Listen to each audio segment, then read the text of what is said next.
Baik, bismillahirrahmanirrahim. Assalamualaikum warahmatullahi wabarakatuh. Waalaikumsalam warahmatullahi wabarakatuh. Waalaikumsalam warahmatullahi wabarakatuh. Ya, terima kasih teman-teman sudah bisa memulai kuliah tepat waktu. Hari ini sepertinya pertemuan saya terakhir dengan teman-teman di mata kuliah ini. Sengaja kita fokus pada analisis instrumen ya di sesi dengan saya, mulai dari analisis dengan teori tes klasik sampai dengan menggunakan item response teori. Dalam hal ini khususnya kita menggunakan RAS model. Nah, kemudian endingnya dari tugas bersama dengan saya, nanti teman-teman saya minta untuk menulis ke dalam bentuk artikel yang dipublish. Syukur teman-teman berlatih publikasi di jurnal internasional gitu ya, supaya bisa mencoba bentuk korespondensinya itu seperti apa gitu ya. Nanti akan saya share beberapa alternatif jurnal yang bisa dipilih gitu ya. Dan nanti teman-teman tentu harus memilah dan memilih mana jurnal yang akan dituju, karena ada beberapa hal yang bisa yang harus kita pertimbangkan ketika kita mau submit artikel. Salah satunya adalah scope ya. Jadi setiap jurnal itu dia akan punya batasan scope, materi apa saja atau kajian tentang apa saja yang bisa dipublish di situ. Sehingga ketika materi kita itu tidak masuk dalam skop mereka, ya sudah otomatis itu ditolak karena substansinya tidak sesuai dengan spesifikasi yang sudah ditetapkan oleh jurnal tersebut gitu ya. Itu yang pertama. Kemudian yang kedua, tentu juga harus kita menyesuaikan gaya selingkungnya. Jadi gaya selingkung jurnal, mereka punya sistematika khusus, punya aturan khusus yang bisa jadi berbeda dengan yang dimiliki oleh jurnal yang lain. Maka kita perlu menyesuaikan diri untuk bisa diterima. Tulisan kita bisa jadi bagus, ya, materi kita bagus, referensinya juga up to date dan relevan gitu ya. Tetapi ketika gaya penulisan kita, gaya selingkung kita, sistematika kita tidak sesuai yang diinginkan, besar kemungkinan untuk diterima gitu ya, besar kemungkinan untuk ditolak gitu ya, atau kecil kemungkinannya untuk diterima. Jadi dua hal itu yang paling pokok. Nah, kemudian juga saya mengingatkan teman-teman, selama teman-teman kuliah itu di mata kuliah apapun itu kalau menghasilkan karya mohon mencantumkan dosennya sebagai salah satu bentuk etika akademik, termasuk publikasi dari hasil tesis. Mohon mengikut sertakan pembimbing tesis ya, bahkan kalau bisa pembimbingnya dijadikan sebagai corresponding author. Untuk first author tetap harus mahasiswa, jadi penulis pertama harus mahasiswa, tapi kalau bisa usahakan corresponding authornya adalah dosen, baik di mata kuliah maupun di tesis gitu ya. Saya pernah mengalami ketika saya kuliah di Malang gitu ya, ada teman kuliah gitu, dia berhasil publish di Scopus gitu ya, di jurnal yang terindeks Scopus. Tapi gara-gara dosennya tidak dicantumkan, akhirnya yang menjadi salah satu syarat untuk bisa ujian di S3 itu kan waktu itu masih menggunakan jurnal yang artikel yang terpublikasi di jurnal yang terindeks Scopus. Nah, karena dosennya tidak masuk, akhirnya dibatalkan. Nah, ini kan sayang sekali gitu ya. Nah, maka ini saya mengingatkan di mata kuliah apapun kalau ada produk, ada karya yang di situ dipublish, ya etikanya secara akademik itu melibatkan dosennya. Syukur bisa sebagai corresponding authornya. Tetapi untuk first author, kalau barangkali ada dosen yang meminta untuk menjadi nama pertama, teman-teman berhak untuk menolak ya, karena itu enggak etis juga. Dosen sebagai penulis pertama sementara mahasiswa tidak menjadi penulis pertama. Kecuali kalau itu tulisan dosen, teman-teman hanya diminta urun rembuk dalam hal suplai data atau analisisnya atau mereview dan sebagainya tulisannya, nah itu boleh tidak menjadi penulis pertama. Ya gitu ya. Jadi harus tetap proporsional. Itu kemudian nanti teman-teman sekalipun hari ini kuliah terakhir dengan saya di mata kuliah ini, tetap artikel yang ditulis oleh teman-teman konsultasi masih tetap saya layani. Kemudian yang berhasil publish di Scopus, apapun alasannya, minimal sudah dalam posisi accepted, saya jamin nilainya A. Itu ya. Ini sebagai salah satu komitmen kita bahwa kita ingin menjadi program studi yang bereputasi internasional sehingga publikasi kita juga internasional. Itu teman-teman masalah biaya untuk misalnya pendaftaran hak cipta untuk di mata kuliah yang lain khususnya di pengembangan media dan sumber belajar nanti diusahakan dari prodi. Kemudian untuk publikasi kalau itu berkaitan dengan penelitian yang dipayungi oleh penelitian besarnya dosen atau proyeknya dosen, ya mestinya itu menjadi tanggung jawab dari dosen yang bersangkutan. Nah di mata kuliah ini memang tidak ada biaya khusus untuk publikasi, tetapi kalau misalnya nanti teman-teman berhasil gitu publish, ya saya tidak akan tinggal diam. Insya Allah saya juga akan berkontribusi di situ, baik dalam penulisan maupun dalam pembiayaan, jika memang diperlukan. Itu teman-teman. Terakhir kita sampai pada membaca output dari analisis dengan menggunakan WinStep. Baik, sebelum saya lanjut, barangkali ada yang mau melaporkan ada sesuatu yang unik dari apa yang diperoleh dari hasil analisis. Silakan. Pak, mohon maaf mau bertanya. Ya, silakan. Jadi kan kemarin waktu yang di Excel itu kan semua data yang saya dapatkan kan saya masukkan Pak 250. Nah, lalu kemarin saya coba yang di WinStep itu saya masukkan 250. Itu ketika yang output tabel yang variabel itu tuh nggak mau muncul itu Pak, nggak mau muncul soal nomor berapa dan person nomor berapa gitu Pak, munculnya cuma XX sama titik-titik gitu Pak. Nah itu kenapa Pak? Apakah sampelnya siswanya kebanyakan apa bagaimana ya Pak? Ya. Terima kasih Pak. Terima kasih Mbak Anis. Jadi memang untuk ukuran sampel yang besar, yang banyak itu memang informasi detail di right map barangkali tidak bisa tampil semua. Tetapi di situ kita bisa membaca di bagian bawah pasti ada keterangan. Misalnya tanda pagar itu mewakili berapa responden atau berapa orang, tanda bintang berapa orang, titik berapa orang, di situ ada. Nah, untuk memperjelas itu kita konfirmasi dengan tabel di outputnya di apakah item measure ataukah di person measure, atau bisa juga item fit order atau item measure order gitu. Itu bisa kita cek dari situ. Tapi di right map-nya pasti kan akan terbatas itu membacanya. Ya, keterbatasan layar juga, apalagi kalau datanya sampai ribuan atau bahkan mungkin puluhan ribu, ya sudah pasti di situ hanya akan dilambangkan dengan lambang-lambang tertentu yang merupakan representasi dari sejumlah sekian responden gitu. Memang betul, kalau yang banyak akan begitu.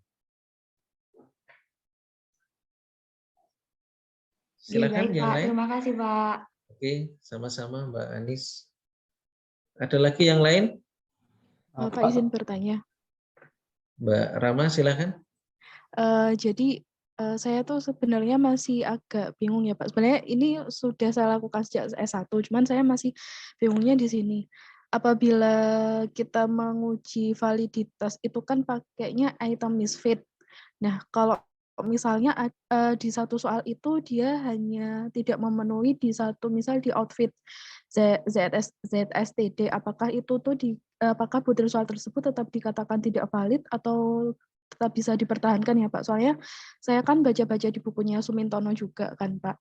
Itu katanya kalau item soalnya itu tidak memenuhi di 2 kriteria, itu tetap dipertahankan seperti itu, Pak. Kalau menurutnya Pak Bowo sendiri bagaimana ya, Pak? Soalnya saya juga jujur masih agak bingung masalah itu, Pak.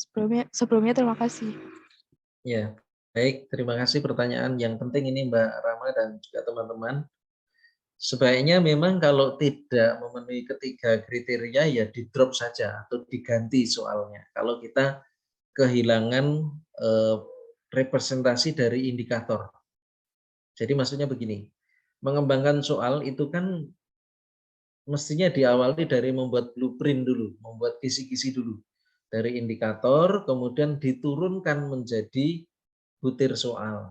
Nah, ketika ada sebuah indikator yang di situ butir soalnya ternyata dari hasil pengujian tidak ada yang valid misalnya, ya berarti kalau 3 kriteria tadi tidak terpenuhi di-drop, tetapi harus diganti dengan butir soal yang lain. Gitu ya. Kemudian kalau ada 1 atau 2 indikator yang tidak memenuhi, artinya tidak tiga-tiganya, baik dari outfit mean square, kemudian outfit Z standar maupun point measure correlation-nya itu tidak terpenuhi, maka ada peluang dipertahankan dengan cara diperbaiki, dicek gitu ya. Barangkali redaksinya, penulisannya, atau kadang-kadang pilihan katanya gitu ya. Maka sejak awal teman-teman itu kan saya minta untuk mencari soal yang di situ masih bisa kita temukan teks orisinalnya. Artinya konstruksi soalnya seperti apa. Ya, sehingga ketika ada 3 kriteria, ada 1 item yang di situ tidak ketiganya terpenuhi, 3 kriteria tidak terpenuhi, mungkin hanya 1 atau 2, maka kita bisa cek, ya, ada peluang untuk memperbaiki. Gitu Mbak. Baik Pak, terima kasih. Oke, baik.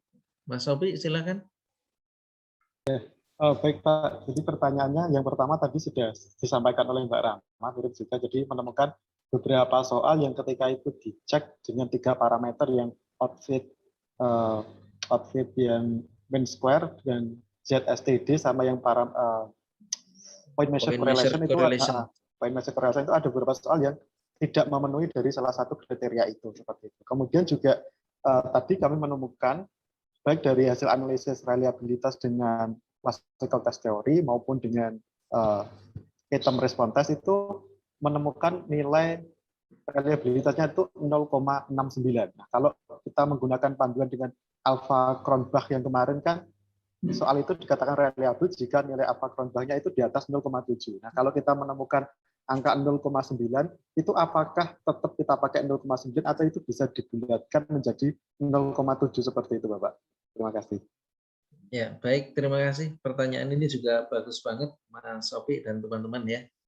Jadi sebaiknya kita tidak perlu membulatkan yang ekstrim ya, karena 0,69 ke 0,7 itu ya kelihatannya hanya 0,01, tetapi itu angka yang penting ya. Nah, bisa jadi begini nanti dalam dalam kita melakukan penelitian, ketika ada item-item yang bermasalah, kita perbaiki lagi. Ya. Nah, setelah diperbaiki, maka sebaiknya diteskan ulang. Nah, dari situ kemudian kita tes kembali, baru kemudian kita cek reliabilitasnya. Ya. Biasanya setelah diperbaiki, validitasnya membaik, reliabilitasnya juga membaik. Biasanya begitu untuk keperluan penelitian. Tetapi ketika kita ingin melaporkan hasil analisis dari sebuah instrumen yang memang sudah pernah berlaku dan kita ingin ngecek, nah kita laporkan apa adanya. Begitu. Baik, ada lagi teman-teman? Kalau tidak, saya minta teman-teman coba cek sekarang dari data yang sudah dipunyai itu, baik dengan analisis dengan teori tes klasik, ataupun dengan analisis dengan item respon teori, khususnya dengan menggunakan RAS model ini, silahkan dicek urutan abilitas siswa atau perolehan skor ya. Kalau dulu dengan tes klasik itu urutannya seperti apa, sekarang teman-teman bandingkan dengan hasil ketika diuji dengan menggunakan RAS model. Sama enggak urutannya? Nah, kasus ini nanti akan kita gunakan sebagai salah satu cara kita menjawab pada peserta tes yang masuk perguruan tinggi atau SBMPTN gitu ya. Di SBMPTN itu misalnya soalnya ada 100 katakanlah gitu ya. Ada peserta yang di situ mampu menjawab 30 soal, katakanlah peserta A mampu menjawab peserta 30 soal, ada peserta B juga mampu menjawab 30 soal. Artinya 30 soal itu benar gitu ya. Tapi belum tentu sama-sama mampu menjawab 30 soal dari 100 soal, dua orang si A dan si B ini punya skor yang sama. Ya, belum tentu. Kalau dengan menggunakan teori tes klasik itu bisa jadi mereka punya skor yang sama. Tetapi dengan teknik yang baru dengan item respon teori di SPMB itu bisa jadi 30 soal itu yang dibisai oleh si A dengan si B itu berada pada nomor yang berbeda, maka dia akan berpotensi mempunyai skor akhir yang berbeda atau nilai yang berbeda. Ya. Karena di SBMPTN nanti setelah ketemu ketemu person measure-nya itu nanti akan digunakan untuk mengalihkan dengan sejumlah indeks tertentu. Sehingga antara soal yang berbobot tinggi dengan soal yang berbobot rendah itu skornya berbeda. Jadi dengan item respon teori itu akan mempertimbangkan bobot soalnya. Jadi saya ulangi pada kasus tadi, yang benar si A benar 30 soal, si B benar 30 soal juga, kebetulan benarnya pada soal yang berbeda, itu bisa jadi menghasilkan nilai akhir yang berbeda. Karena yang dibisai si A dengan yang dibisai oleh si B itu pada soal dengan bobot yang berbeda. Nah, kita mengukurnya dari mana? Nah, itu tadi dari item measure. Kalau pengukuran pada bobot soal. Oke, itu salah satu gambarannya yang dipakai di SBMPTN mulai dari tahun 2018. Sebelumnya dari sejak saya belum SD barangkali sampai dengan tahun 2018 itu pensyukuran di tes masuk perguruan tinggi sama ya. Benar plus 4, salah min 1, tidak dijawab 0. Sejak tahun 2018 tidak begitu lagi. Oke, silahkan. Mohon maaf kemit. Siapa yang mau menampilkan hasil perbedaan skor dibandingkan dengan abilitas siswa berdasarkan hasil analisis RAS? Ada yang menemukan perbedaan urutan?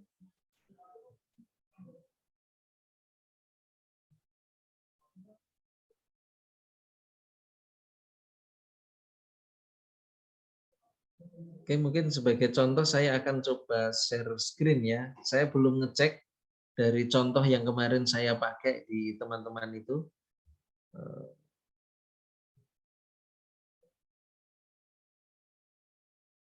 Kalau sudah ada yang mau melaporkan silahkan.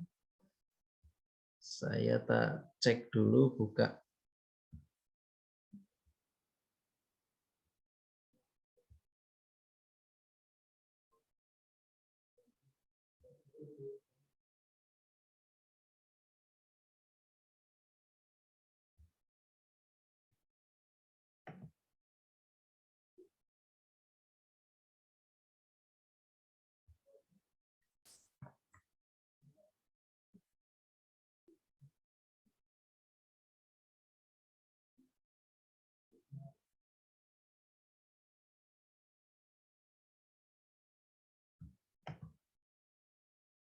Ada yang sudah berhasil?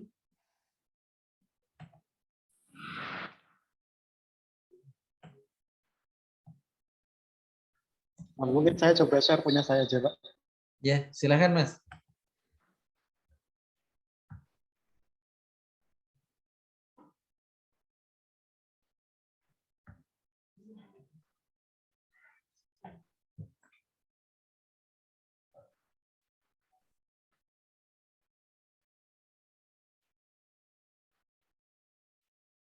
Bisa dibesarkan lagi Mas Sofi.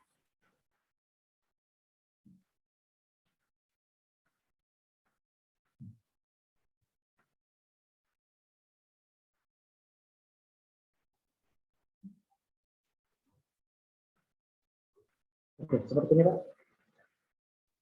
Oke. Ya, oke. Monggo.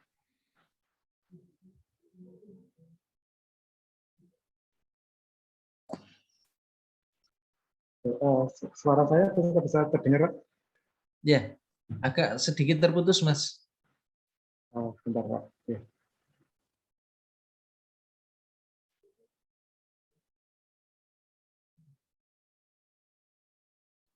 Oke, kalau sekarang pripun, Pak? Ya, sudah lebih baik. Ya, oke. Jadi kalau kemarin hasil analisis saya, Pak, dari pendekatan teori tes klasik maupun RAS model, di sini saya coba rangkum hasilnya.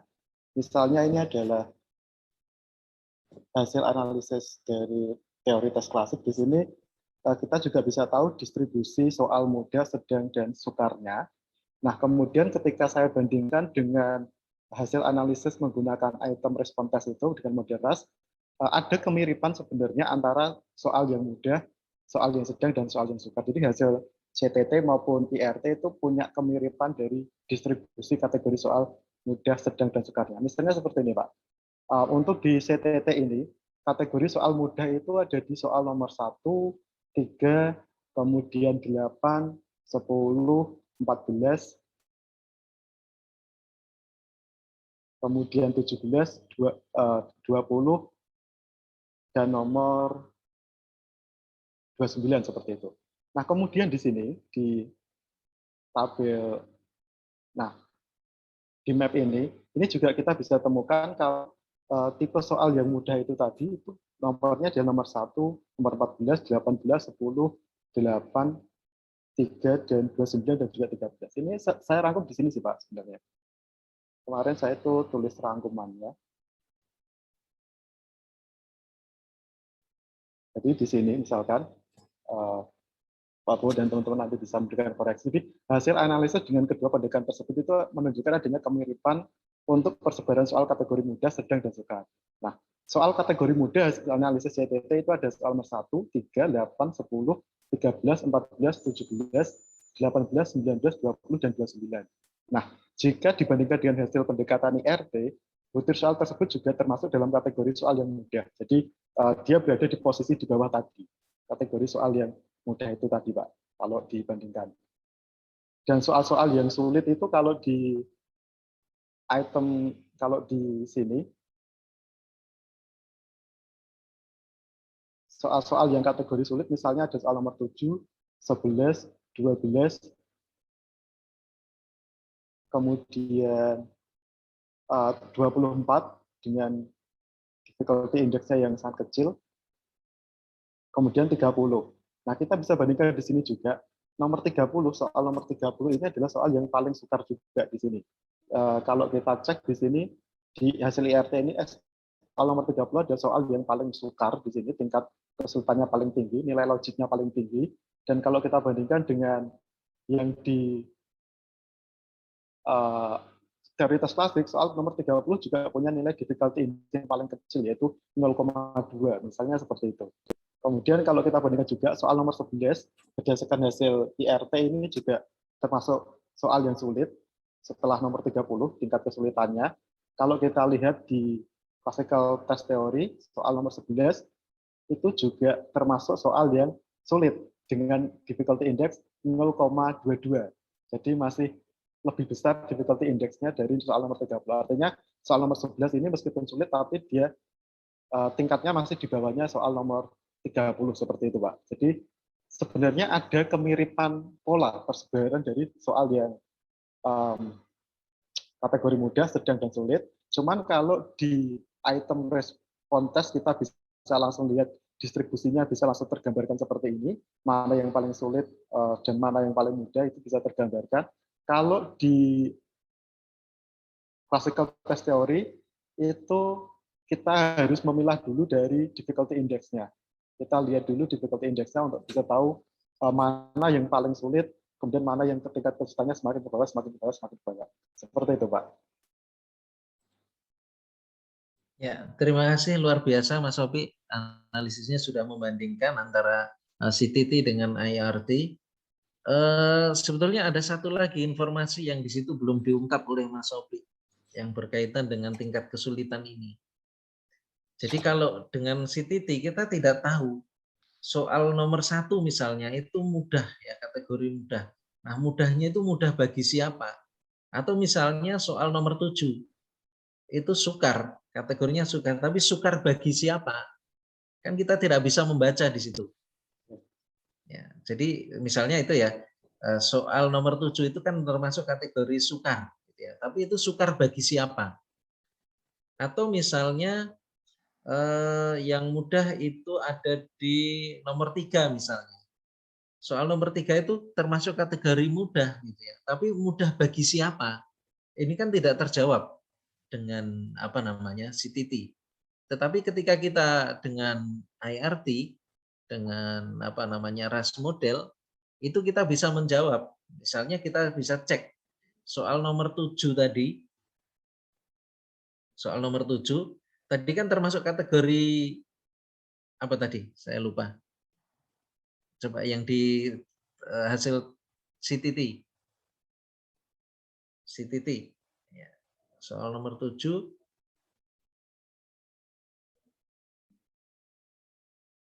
Nah, soal nomor 7 itu kan sukar ya. Tapi itu sukar bagi siapa? Atau yang tadi saya sebut yang mudah tadi, ya, kita bisa lihat di situ.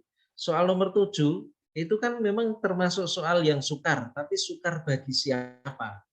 Ya. Ternyata itu tidak. Soal nomor 7 itu termasuk soal yang mudah bagi responden nomor 3 laki-laki. Nah, gitu. Kelebihannya dengan IRT seperti ini atau dengan RAS model ini.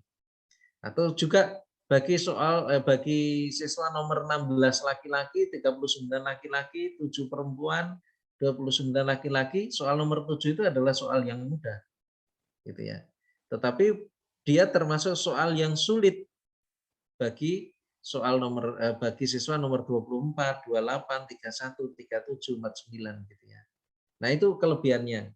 Dan itu tidak akan pernah kita temukan di CTT ya, karena keterbatasan kita di dalam analisis itu. Termasuk tadi soal nomor misalnya soal mudah nomor 19 misalnya, soal nomor 19. Coba kalau yang di hasil analisis dengan teori tes klasik nomor 19 kategorinya apa, Mas?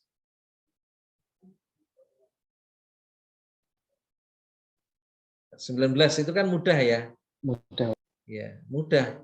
Tetapi kita memberikan kategori mudah itu belum adil.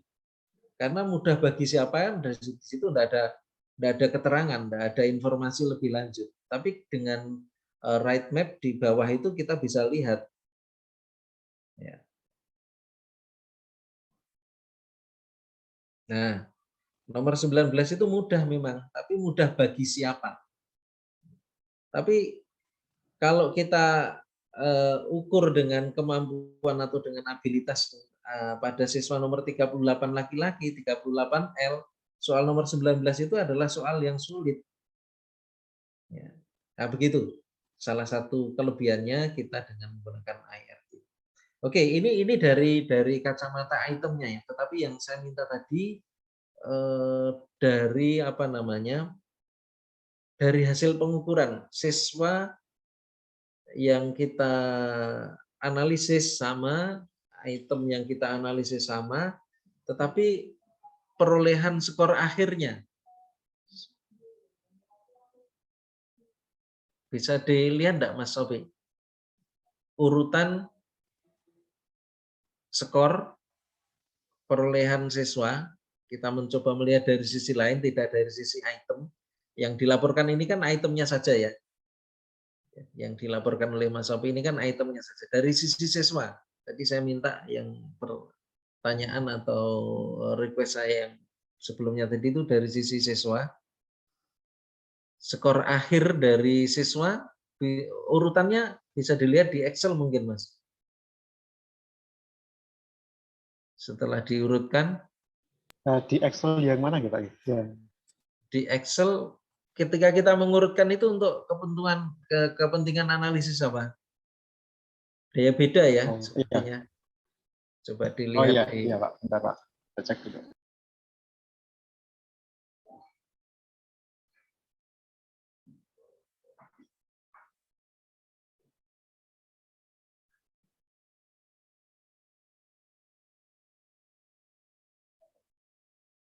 Ya, oke. Nah itu kalau diurutkan nomor 3, 16 itu dari yang paling pinter ya, dari abilitas tinggi ke rendah ya.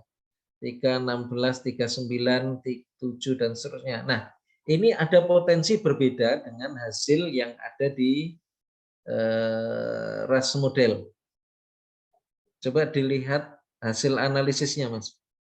Bisa dibuka WinStep-nya, Mas.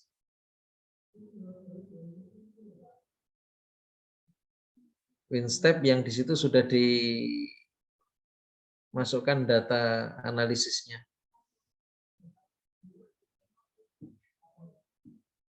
Dari desktop aja, Mas.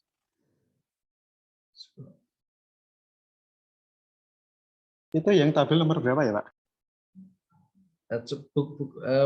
Buka aja WinStep-nya, Mas. Atau di apa namanya? PRN-nya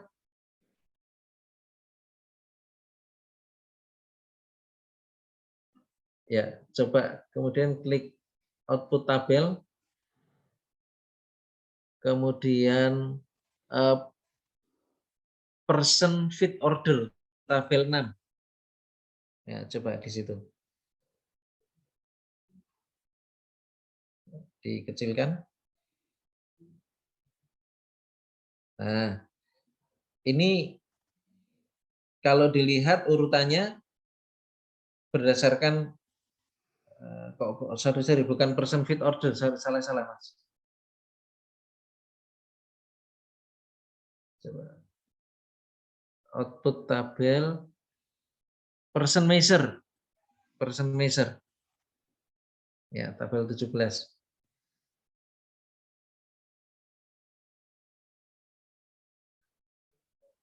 Ya. Itu kita bisa melihat urutan abilitas siswa itu kan dari 3, 16, 39, 7, 29, 17. Nah, pada titik-titik tertentu itu bisa jadi urutan itu berbeda dengan hasil Excel. Bisa dikomparasi, Mas. Ditampilkan 2 layar bisa enggak, Mas Sofi? Menampilkan 2 layar. Excel dengan tabel tadi, tabel 17 tadi.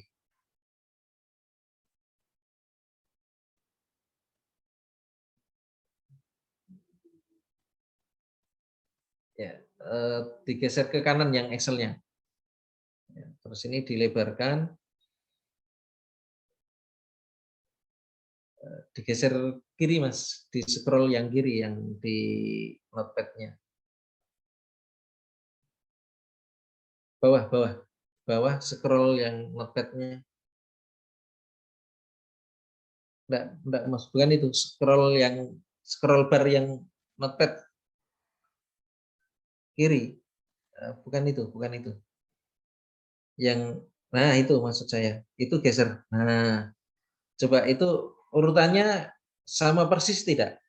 3, 16, 39, 7, 29, 17, 25, 27, 43, 24, 28, 31, 37, 49. Ya. Nah, ini coba. 1, 4, 12, 13, 22, 6, 8, 9, 14, 48, 50, 15, 20, 32, 36, 42, dan seterusnya. Kebetulan ini sampai di sini titik ini sama persis ya. Tetapi dengan adanya RAS model ini ada peluang terjadi urutan yang berbeda, walaupun tidak banyak ya. Tapi pada titik-titik tertentu krusial, misalnya dalam penentuan mahasiswa yang masuk di perguruan tinggi gitu ya, selisih 1 titik itu sudah sangat berarti. Ya, sampai di urutan mana dia diterima, sampai di urutan mana dia ditolak gitu ya. Karena sudah menggunakan IRT, jadi nanti bobot dari setiap soal itu kan berbeda-beda. Ya, berdasarkan berdasarkan itemizer-nya. Nah, itu nanti menjadi faktor penentu bagi siswa ketika dia mampu mengerjakan soal-soal yang bobotnya lebih tinggi, maka dia berpotensi untuk mendapatkan skor yang tinggi. Tapi pada kasus yang tadi saya sampaikan antara siswa A dengan siswa B, si A itu benar 30 pada soal yang mudah-mudah saja, maka skor akhirnya akan lebih rendah dibandingkan dengan si B yang sama-sama mampu mengerjakan 30 soal, tetapi soal yang punya item measure yang tinggi. Bisa dipahami ya maksud saya teman-teman? Ya, kalau ini kebetulan karena kita hanya melihat dari person measure-nya, ya, bisa jadi urutannya masih sama persis. Coba dari bawah Mas, urutan dari bawah sama persis tidak? Ya, kemudian yang di notepad juga diurutkan dari bawah.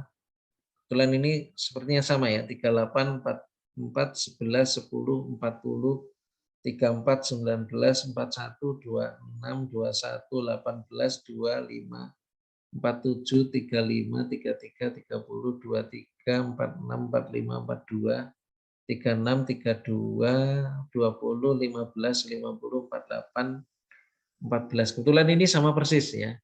Tetapi ini teman-teman sekali lagi kalau di SBMPTN tidak hanya berhenti sampai di sini. Ya. Jadi nanti siswa itu dia akan dikalikan dengan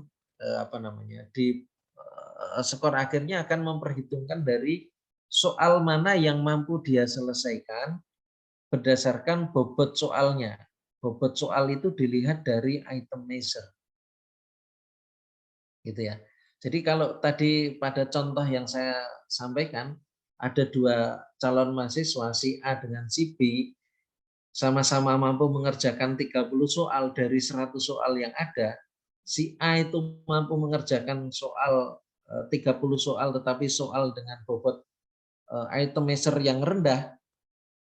Si B, dia mampu mengerjakan soal 30 soal, tetapi soal-soal yang memiliki item measure yang tinggi, maka itu akan menjadi berbeda nasibnya antara si A dengan si B.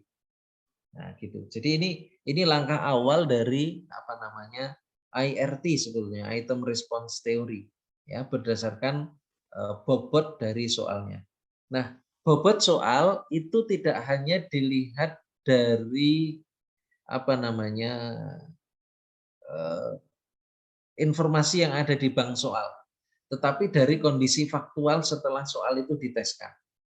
Tetapi umumnya informasi yang dimunculkan di bank soal yang sudah melalui tahap yang panjang di dalam menyusun soal, itu biasanya akan sama persis dengan hasilnya secara faktual di lapangan. Jadi kalau teman-teman nanti menjadi guru atau calon guru atau yang berkaitan dengan guru gitu ya, informasi tentang bank soal itu mestinya lengkap gitu ya, sampai kepada hitungan seperti ini. Jadi setiap item itu kita sudah punya ukurannya, kita sudah bisa mengkalibrasi. Jadi kalau kita mengadakan tes atau mengadakan seleksi misalnya, tujuannya kita untuk mendapatkan siswa-siswa tertentu yang memang betul-betul handal gitu ya, kita bisa menerapkan analisisnya dengan RAS model seperti ini. Ya. Sehingga ketika kita punya tujuan tes yang lain, nah tentu kita akan ambil soal dengan komposisi yang berbeda. Ya, komposisi yang berbeda. Jadi kalau tujuannya untuk menyeleksi, bisa jadi kita akan menggunakan soal dengan bobot dengan item measure yang tinggi-tinggi saja, gitu ya. Tetapi kalau untuk ulangan harian misalnya, ya biasanya kita menggunakan kurva normal, gitu ya. Sehingga ada sebagian yang kita ambilkan dari soal yang punya item measure yang tinggi, ada yang sedang, kemudian juga ada yang rendah, gitu ya. Ini untuk mengetahui juga kondisi siswa itu seperti apa. Soalnya kalau kita menggunakan soal dengan bobot yang tinggi-tinggi saja, apalagi yang termasuk dalam kategori item free person gitu ya, jangan-jangan kita tidak bisa membedakan siswa kita itu jadi sebetulnya sudah punya kemampuan untuk menyerap atau menguasai kompetensi atau belum. Atau sebaliknya, diambilkan dari soal yang mudah-mudah saja, termasuk kategori yang item free person juga. Nah, begitu teman-teman, bisa menampilkan ini Mas Opi, apa namanya, div.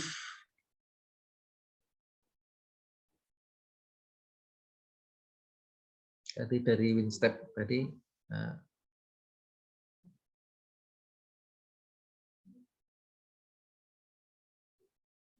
Div yang tabel 30 atau yang 31 nih Pak? Yang 31. Maaf, 30 Mas, sorry. Yang item div, ya, bukan person div.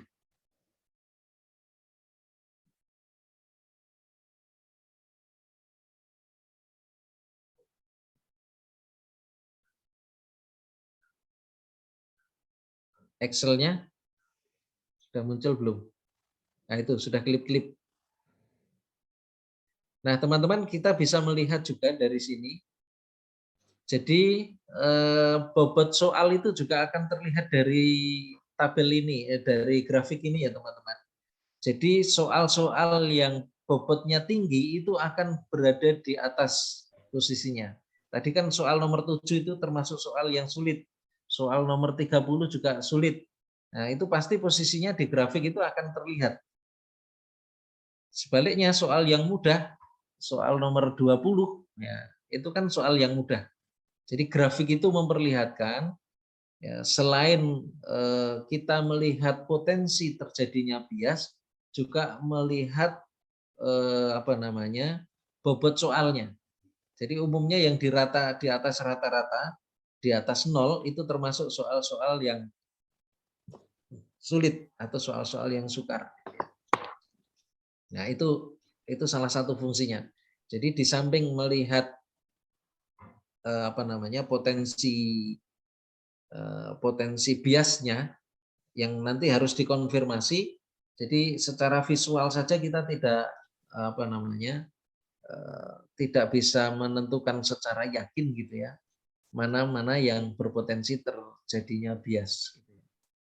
Kalau secara kasat mata dari tampilan secara visual ini sepertinya sudah tidak ada yang bias, tapi ini perlu dikonfirmasi dengan nilai probabilitasnya.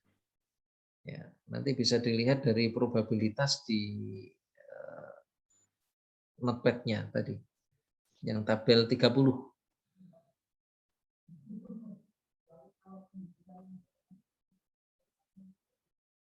Ya, ini div measure-nya. Kemudian dilihat dari probabilitasnya. Jadi yang probabilitasnya di bawah 0,05 itu potensi terjadinya bias. Ya gitu. Nah, ini sebagian besar sudah jarang yang terjadi bias, kecuali soal nomor 2 sepertinya ya. Ya, coba nanti dicek dari grafiknya tadi, dilihat, dikonfirmasi juga dengan grafiknya sekali lagi untuk memastikan soal nomor 2. Nah,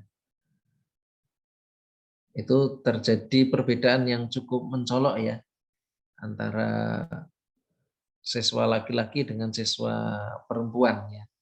Ternyata kemampuannya lebih tinggi pada siswa yang perempuan untuk soal nomor 2 dibandingkan soal siswa yang laki-laki. Oke, kemudian juga teman-teman bisa melihat dari item spiration dan juga apa namanya item dimensionality. Ya. Jadi item spiration itu dipakai untuk melihat bagaimana persebaran soal atau distribusi soal itu seperti apa. Ya. Nanti teman-teman bisa melihat dari kita bisa tampilkan juga Mas Topi dari ringkasan statistiknya. Secara umum itu bisa terbaca dari summary statistik. Summary statistik itu ada di tabel 3.1.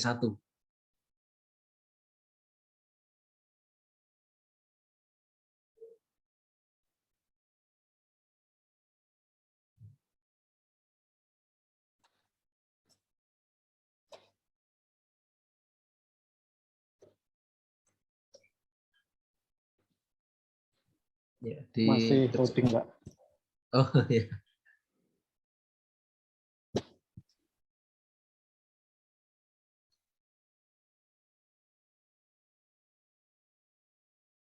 Ya. Jadi dari atas itu teman-teman bisa membaca summary of 50 message person. Artinya di situ ada 50 sampel yang digunakan dalam uji ini.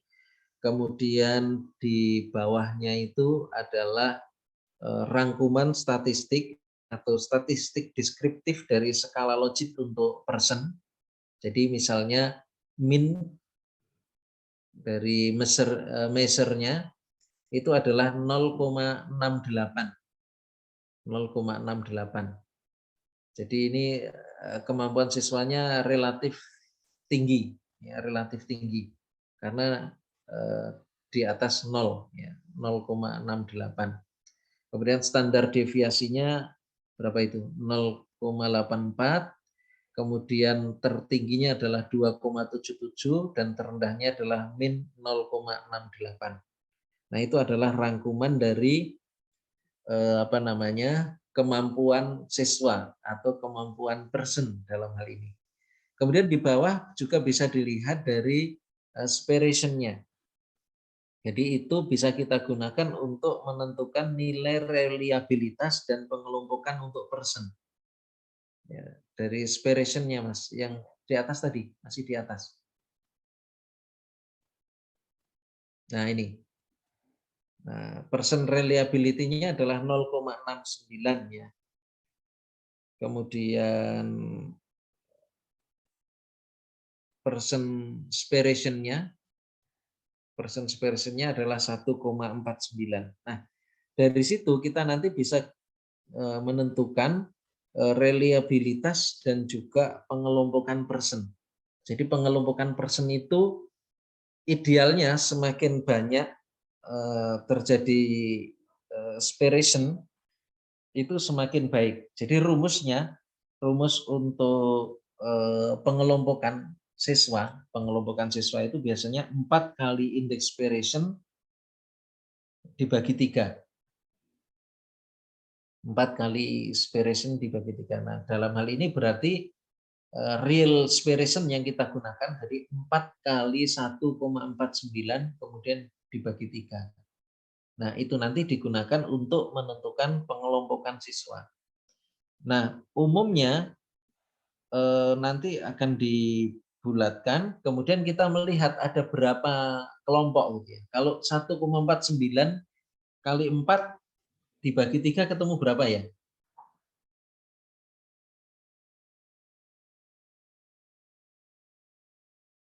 Ada yang Mas Sofi sudah menghitung atau teman-teman yang lain? 1,98667 Pak. Berapa Mbak? 1,98667 Pak. Ya, berarti dibulatkan itu jadi 2 ya. Iya Pak. 1,49 kali 4 ya. Oke, kemudian dibagi dengan 3. Ya, Iya. 1, dibulatkan jadi 2. Nah, berarti di situ siswa itu hanya terkelompok menjadi 2. Ya, 2 itu bukan berarti yang satu kemampuannya tinggi, satu kemampuannya rendah, tidak. Jadi sebetulnya Kalau kondisi normal, kebetulan di sekolahnya Mas Sofi itu kan seleksinya ketat untuk masuk di sana itu ya. Kalau di sekolah-sekolah yang normal itu penyebarannya atau spirationnya itu tinggi. Jadi kalau apa namanya spirationnya rendah itu ada indikasi bahwa proses seleksi masuknya itu sudah melalui seleksi yang ketat. Betul ya Mas Sofi ya? Iya, untuk seleksi masuknya memang sangat ketat sekali, Pak. Iya, sangat ketat. Sehingga person spirationnya itu umumnya sekolah-sekolah yang menerapkan seleksi dengan ketat,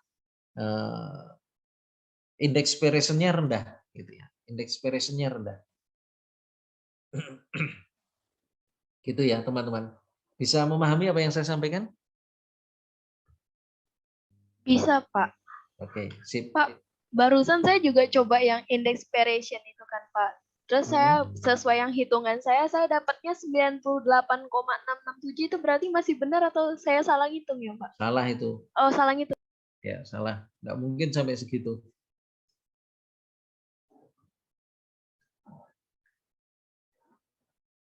Oke, nah kemudian untuk reliabilitas itu ada reliabilitas person. Nah ini yang tidak ditemukan di apa namanya di analisis dengan CTT (Classical Test Theory). Selama ini kita hanya mendapati reliabilitas untuk instrumen, sementara di sini kita mendapati person reliability juga. Jadi keajegan respon di siswa itu juga bisa terbaca. Kalau yang apa namanya reliabilitas item itu kan keajegan dari instrumen, gitu ya. Nah di sini kita bisa membaca apa namanya person reliability-nya juga. Itu ya. Kemudian di bawah yang tabel berikutnya summary of 30 methods item. Nah, di situ adalah rangkuman dari statistik deskriptif untuk skala logit butirnya atau instrumennya. Nah, di situ kita bisa melihat, ingat teman-teman, salah satu cara untuk ngecek kita sudah benar atau belum memasukkan data dan melakukan analisis, rata untuk item, measure untuk item itu harus sama dengan 0,00.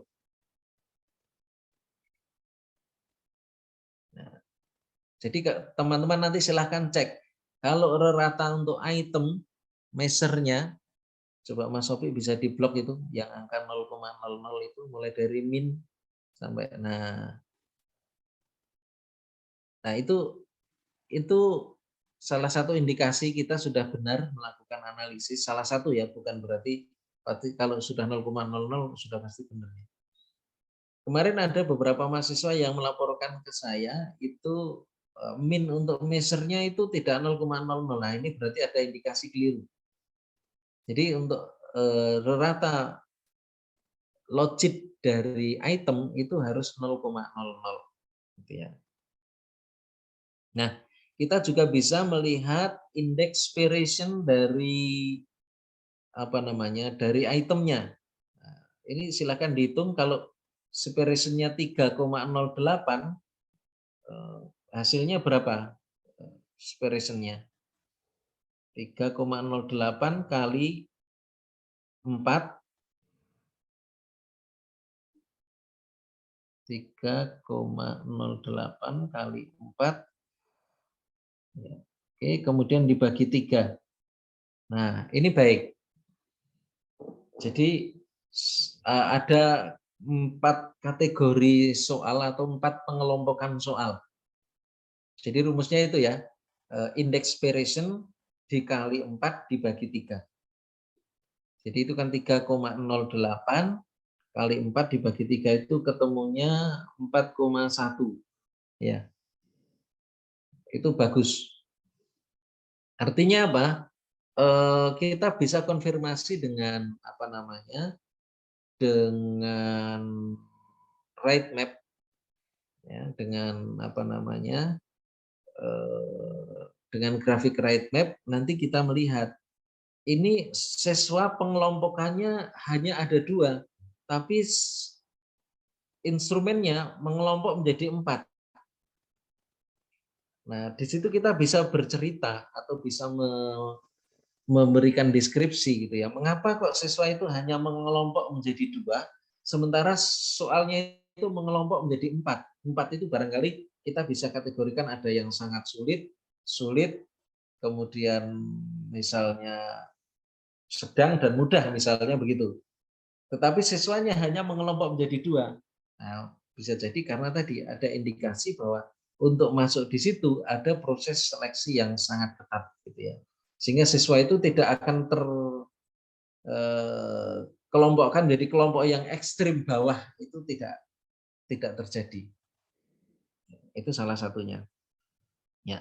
Kemudian reliabilitas itemnya itu termasuk tinggi, 0,9. Ya, 0,9. Itu termasuk tinggi atau sangat tinggi bahkan.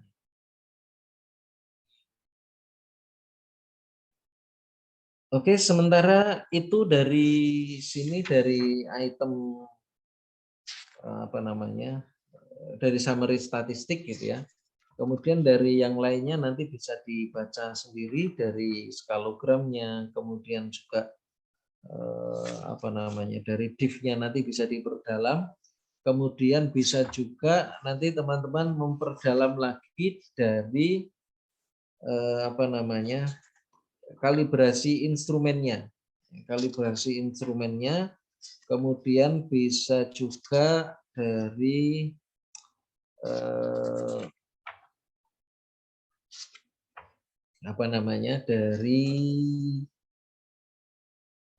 jadi kalau di skalogram, dari skalogram itu kita bisa mendeteksi kecenderungan karakter siswa, kecenderungan karakteristik siswa seperti yang kemarin sudah ditampilkan oleh beberapa teman itu ya. Jadi di situ ada pola respons yang bisa kita baca. Siswa punya abilitas tinggi, tetapi ternyata dia terpleset pada soal yang mudah. Nah, berarti ada kemungkinan siswa itu menyepelekan atau careless gitu ya, tidak hati-hati di dalam mengerjakan soal misalnya. Atau sebaliknya, siswa punya abilitas rendah, tapi sekalipun punya abilitas yang rendah, dia mampu menyelesaikan soal-soal yang sulit. Nah, bisa jadi ada potensi kecurangan di situ. Apakah dia mendapatkan phone friend gitu ya? Kalau zaman dulu ada kuis Who Wants to be a Millionaire itu kan ada phone friend, kemudian ada 50-50 lah. Bisa jadi dia lucky guess atau mungkin dapat bisikan dari mana gitu ya. Sehingga pas jawab itu betul, padahal soalnya sulit. Sementara dia punya abilitas yang rendah. Nah, itu salah satu kelebihannya dengan menggunakan item respon theory. Itu teman-teman beberapa di antaranya. Kemudian kemarin itu juga kita lihat dari bubble chat-nya ya.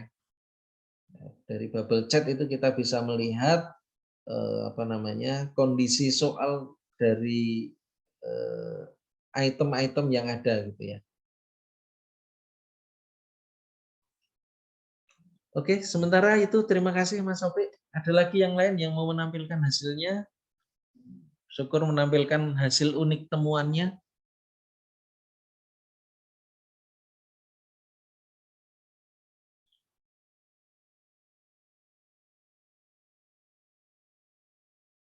Silakan yang mau menampilkan.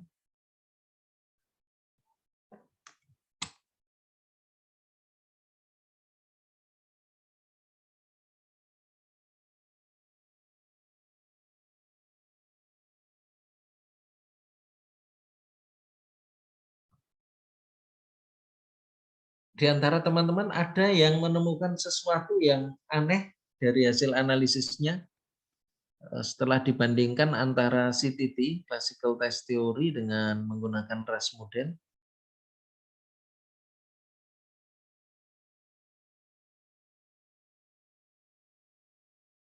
Silakan kalau ada bisa dilaporkan.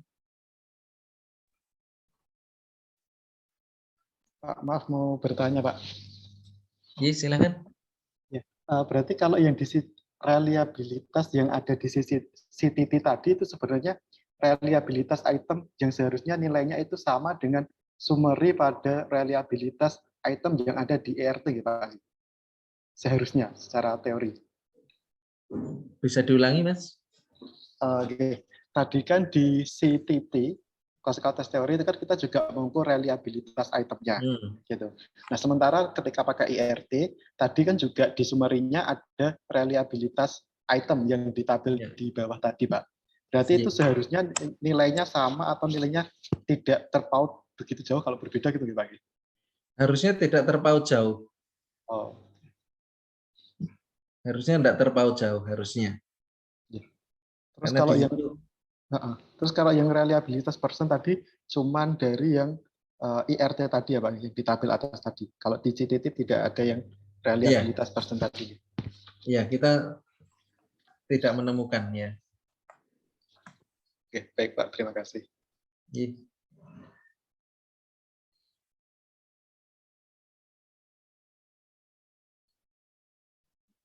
Silakan teman-teman, barangkali ada hal yang aneh yang mau dilaporkan terkait dengan hasil analisisnya.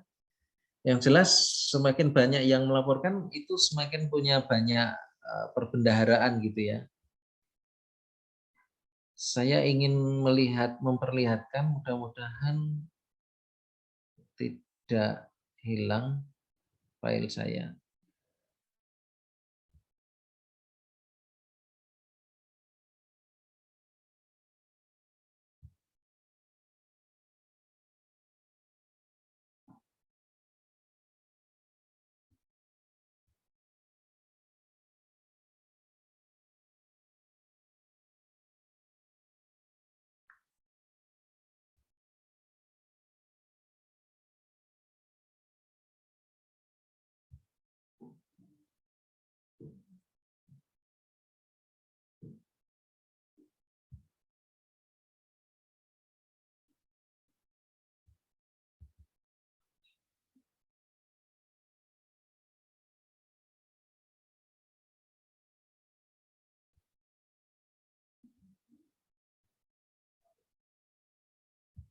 Oke, ini teman-teman saya ingin memperlihatkan, saya lupa naruh file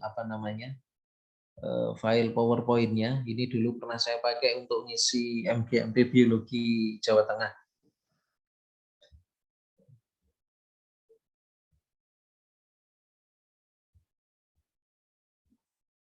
Apakah ini sudah terlihat? Sudah, Pak. Ya, ini saya tunjukkan beberapa penskoran klasik ya perbedaannya. Ini dulu saya pakai ini mengisi kegiatan MGMP Biologi Provinsi Jawa Tengah. Pengembangan bank soal biologi dan sistem terbaru dalam penilaian SBMPTN.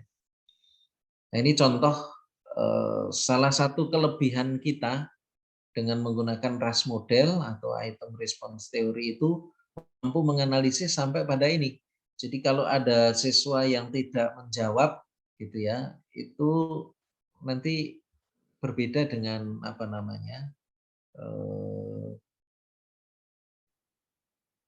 hasil analisisnya. Kita lihat ya, ini contoh hasil analisis dengan penskoran klasik. Kalau benar kita kasih skor 1, salah kita beri skor 0. Menjawab juga sama, 0 gitu ya. Sehingga ini dari soal yang sama, dari siswa yang sama, gitu ya, dari data yang sama kita analisis dengan cara yang berbeda ternyata bisa berpotensi hasilnya berbeda. Kita lihat ya ini ya. Ini ada 15 siswa, ini contoh saja dari hasil analisis ini. Sehingga siswa nomor 1 itu dia mampu mengumpulkan skor 9 karena ada 9 soal yang dia menjawab dengan benar ya. Sehingga dia peringkat 1 dan seterusnya. Sehingga urutannya itu dia peringkat 1, 2, 3, 4, 5, 7, kemudian ini 9 dan seterusnya. Nah, kalau dengan penskoran SBMPTN ya, SBMPTN ini kita lihat Kalau benar itu kan plus 4. Kemudian salah min 1 tidak menjawab 0. Jadi ini kan tidak menjawab 0. Sehingga siswa nomor 1, 2, 3, 4, 5, 7, 9 ini urutannya 1, 2, 3, 4, 5, 7, 9, 9. Nah, ini sudah berbeda penskoran dengan SBMPTN lama. Gitu ya. Kalau zaman saya dulu namanya UMPTN. Nah, kemudian dengan teori item response theory, gitu ya, dengan SBMPTN yang baru, itu akan menghasilkan urutan person yang berbeda. Sehingga kalau kita bandingkan, gitu ya, ini akan sangat berbeda hasilnya, dan ini akan menentukan nasib dari calon peserta, gitu ya, diterima atau tidak diterima.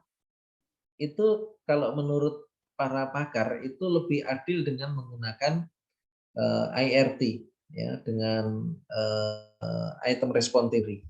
Kalau dengan penskoran klasik, siswa nomor 1 sampai 15 ini kita urutkan ya. Ini peringkat 1, 2, 3, 4, 5, 10, 6 gitu ya, dan seterusnya. Kalau kita mau ambil misalnya 10 calon mahasiswa baru misalnya, berarti nomor 1, 2, 3, 4, 5, 6 ini diterima, 7 diterima, kemudian nomor 9 diterima, kemudian nomor 11 diterima, nomor 13 diterima. Nah, SBMPTN yang lama ini sampai di sini sama. Sampai di sini sama gitu ya. Tapi dengan IRT ini ternyata ada perbedaan, teman-teman. Ini perhatikan ini. Ini kebetulan 1 sampai 6, peserta nomor 1 sampai 6 itu sama peringkatnya. Kemudian yang berbeda di sini. Siswa nomor 10 itu kalau dengan teori tes klasik itu peringkat 12. Dengan SBMPTN yang lama juga peringkat 12. Tapi ternyata dengan IRT itu dia bisa menjadi peringkat 8. Sehingga tadinya siswa nomor 10 kalau dengan SBMPTN yang lama tidak diterima. Tapi dengan sistem yang baru di SBMPTN, siswa nomor 10 itu menjadi diterima karena dia berada di peringkat ke-8. Nah, sementara di tes yang klasik dan SBMPTN yang lama, peringkat ke-8 itu ditempati oleh peserta nomor 11. Nah, ini salah satu bedanya yang sangat mencolok gitu ya. Karena ini ditentukan dari dari person measure-nya. Ya, kemudian untuk siswa nomor 13 ini kebetulan masih sama. Nah, sehingga kalau kita bandingkan peringkat antara dengan menggunakan tes klasik, SBMPTN lama, kemudian SBMPTN dengan IRT, itu cukup mencolok terutama pada titik-titik krusial gitu ya. Yang paling mengkhawatirkan itu kan pada titik-titik krusial gitu ya, yang skornya mepet-mepet gitu ya, antara diterima atau tidak gitu. Nah, antara siapa yang diterima dan siapa yang ditolak di sini terjadi perbedaan ya. Kita lihat gitu ya. Kalau ngambilnya 14 gitu ya, barangkali siswa itu hanya satu yang ditolak, itu sama antara klasik, SBMPTN lama, SBMPTN dengan yang baru, sistem baru mulai tahun 2018 sampai sekarang itu sama. Tapi kalau misalnya mau ngambil 10, nah itu sudah beda cerita. Siapa-siapa yang diterima, itu ceritanya sudah berbeda-beda. Nah, itu ya, ini salah satu perbedaan aplikasi atau penggunaan tes yang analisisnya berbeda-beda.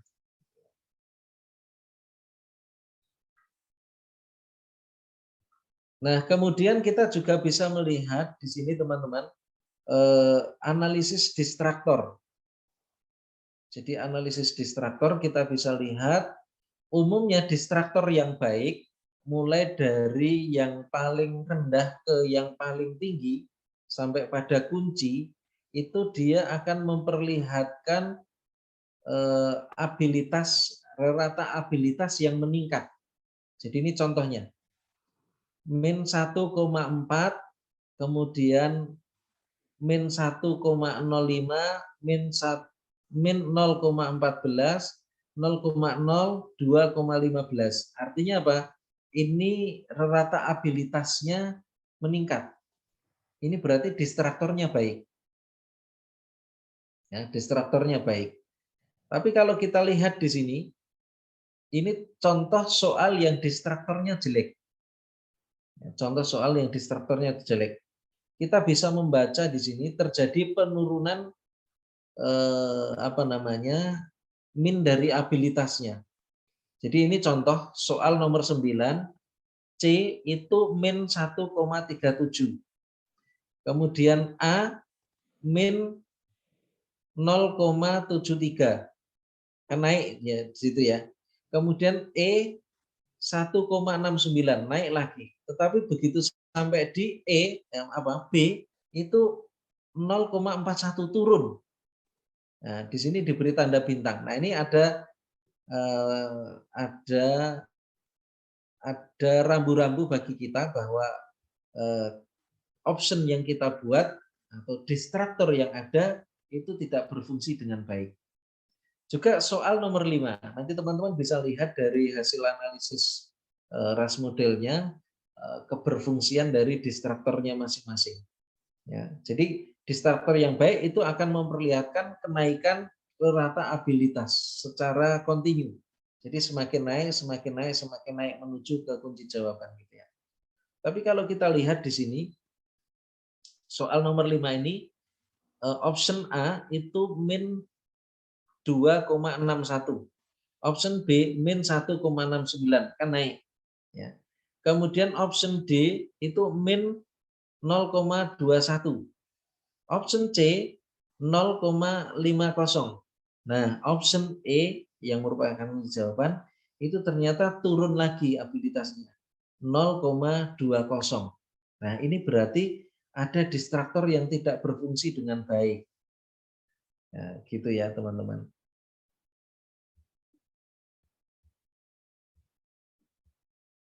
Oke, nanti silahkan dilihat lagi analisis dari distraktornya dari instrumen yang sudah dianalisis oleh teman-teman. Ada yang mendapati seperti itu dari hasil analisis distraktor? Siapa yang mau menampilkan hasil analisisnya? Ada, Pak. Ya, Mbak Rama silahkan. Sebentar, Pak.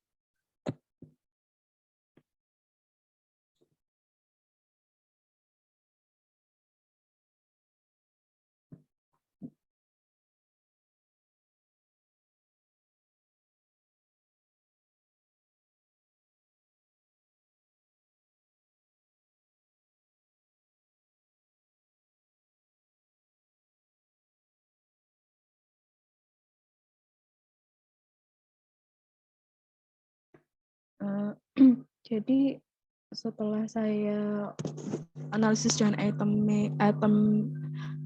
measure itu ternyata untuk yang nomor 10 itu distraktornya itu dia tidak berfungsi dengan baik karena di sini perbedaannya saja sangat jelas terlihat besar sekali perbedaannya. Dari yang semula B ini negatif 0,99, kemudian yang dijawab opsi D itu negatif 0,34, berarti dia semakin naik, ini juga semakin naik, ini semakin naik. Nah, justru untuk yang jawaban yang E ini dia justru average ability-nya tuh negatif 0,57, di mana dia turunnya tuh drastis sekali dari yang semula negatif 0,14 jadi negatif 0,57 seperti itu. Kemudian yang nomor satu juga sama. Yang B ini untuk kunci jawaban justru average ability-nya tuh negatif 0,37, turunnya sangat jauh dari yang di D itu sudah negatif 0,25, kemudian C negatif 0,18, justru di kunci jawabannya justru semakin turun menjadi negatif 0,37 seperti itu. Kemudian sebenarnya tadi saya lihat, nah yang di sini juga dari yang B ini sudah meningkat dari jawaban C, A, E, B, C, A, E, B, kemudian justru di kunci jawaban yang D ini justru sangat turun hingga negatif 0,14 seperti itu. Kemudian sepertinya ada lagi, nah yang ini juga dia yang di destruktornya ini yang di kunci jawabannya ini justru lebih kecil daripada destruktor yang C seperti itu. Kemudian ini juga sama, yang kunci jawabannya itu average ability-nya lebih kecil daripada yang destruktor yang B. Kemudian, nah, jadi ada beberapa destruktor di soal ini yang tidak berfungsi dengan baik karena average ability di kunci jawabannya justru lebih rendah daripada average ability di destruktornya. Seperti itu, Pak dan teman-teman.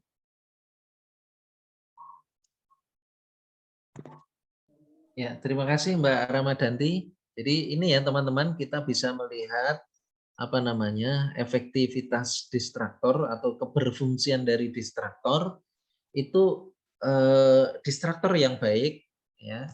Option yang baik itu harusnya menuju ke kunci jawaban, itu average ability-nya semakin naik ya. Kalau ada terjadi pembalikan nilai dari average ability, berarti di situ ada yang bermasalah dari optionnya, entah option B, C, D, A, B, C atau D, A, B, C, D atau E-nya, di situ ada yang bermasalah. Nah, nanti cara cross check-nya bagaimana? Kita lihat di instrumennya. Ya, di instrumennya. Kadang-kadang kita menyusun instrumen itu tidak tidak homogen. Bisa dari panjang pendeknya, bisa juga penggunaan istilah gitu ya. Atau memang kontennya tidak homogen. Contoh misalnya dulu pernah saya sampaikan ya. Di bawah ini adalah contoh bentuk macam-macam bentuk bakteri. A. Coccus, B. Bacillus, C. Spirillus, D. Lophotric. Nah, berarti D ini kan aneh gitu ya. Itu artinya tidak homogen.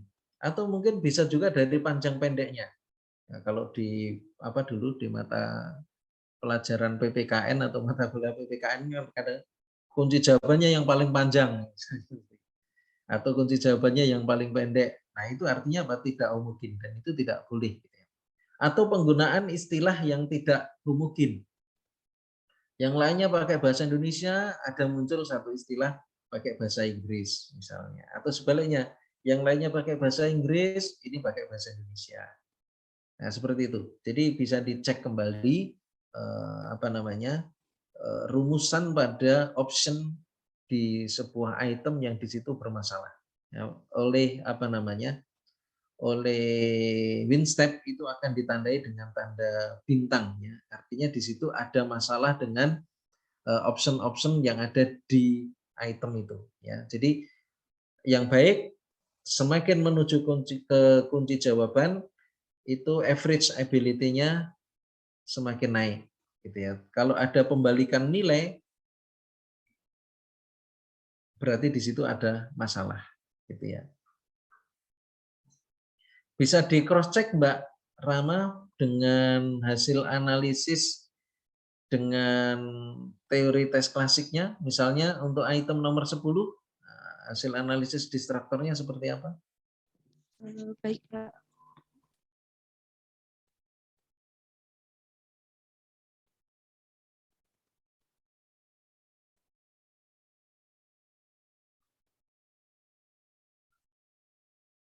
Langsung di rangkumannya aja, Mbak.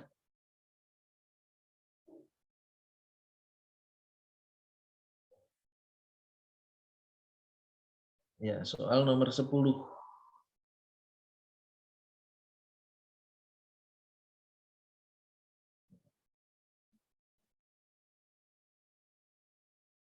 Untuk analisis distraktor di soal nomor 10 ini, sebenarnya untuk yang opsi E itu dia sudah opsi yang dari B sampai E itu sudah berfungsi, tapi yang tidak berfungsi itu yang opsi A, Pak.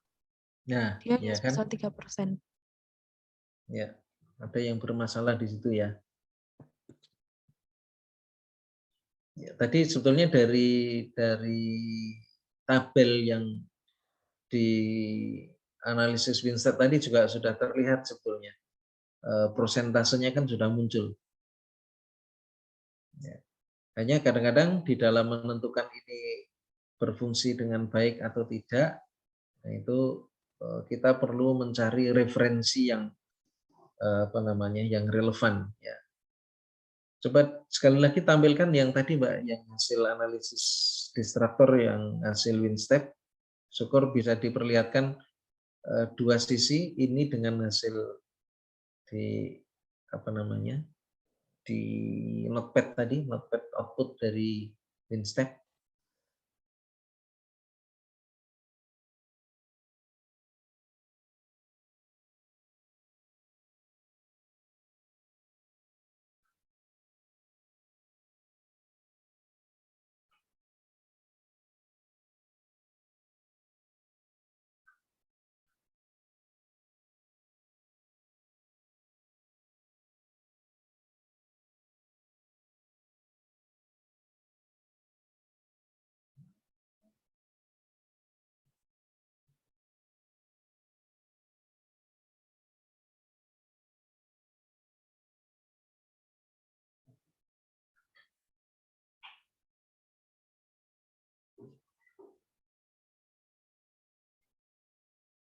Sudah bisa Mbak Rama? Ini sudah terlihat belum ya Pak? Belum, SpongeBob yang kelihatan.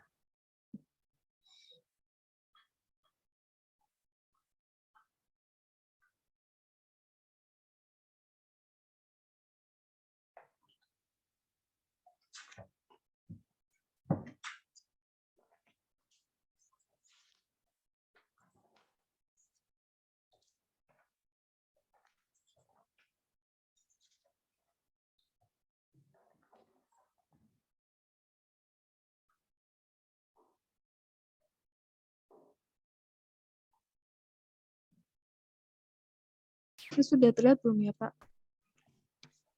Ya, oke, sudah.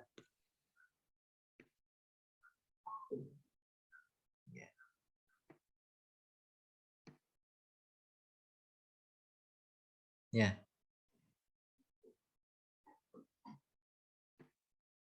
3% untuk option A, kemudian 8% untuk B, sudah sama persis ya. Kemudian 47% untuk C, sudah betul. Ya, 32% untuk D, ya betul ya, itu sama persis ya.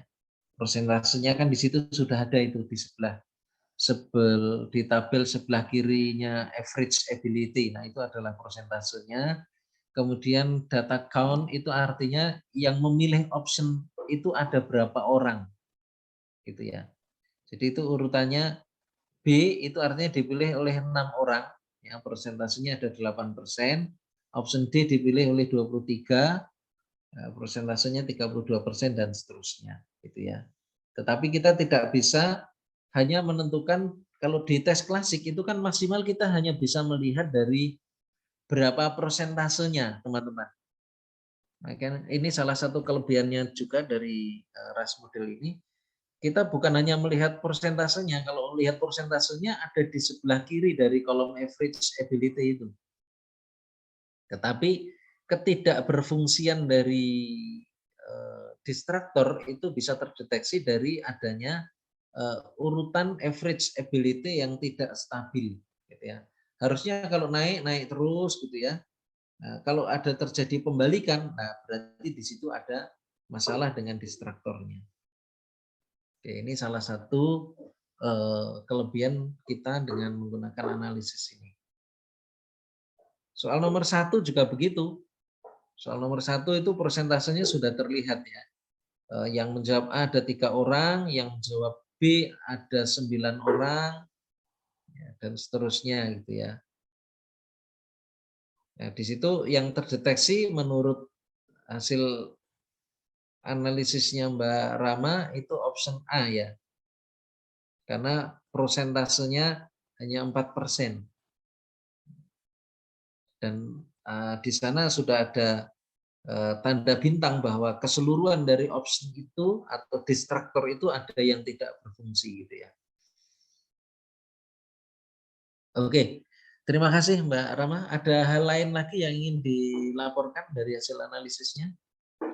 Sementara cukup Pak. Untuk Baik, terima tadi kasih. yang person sama yang item difficulty itu ternyata sama antara yang CTT dan yang ini item response theory. Yang apa yang samanya? Tadi seperti yang dilakukan oleh Mas Opi itu kan tadi dibandingkan person yang memiliki abilitas tinggi sampai rendah itu tadi saya juga sudah membandingkan ternyata sama dengan persis CTT. ya. Kemudian yang item difficulty itu saya bandingkan secara sekilas itu juga sama Pak. Jadi kalau di CTT itu item nomor 10 itu dia adalah item yang paling sukar. Nah di item response theory juga sama seperti itu Pak. Oke. Ya, bisa jadi dalam kasus-kasus tertentu memang sama gitu ya, tetapi untuk poin-poin tertentu kita tidak bisa mendapati itu di CTT atau di classical test theory dan hanya kita temukan di item response theory atau menggunakan task model. Nah, teman-teman juga bisa melihat tentang expected score ya, expected score yang kemarin kita analisis melalui grafik gitu ya, grafik expected score gitu ya. Itu kita bisa melihat analisis dari hasil pengukuran atau nilai logik relatif terhadap tingkat kesulitan dari sebuah item. Mungkin Mbak Rama bisa menampilkan win step-nya, Mbak. Iya, Pak.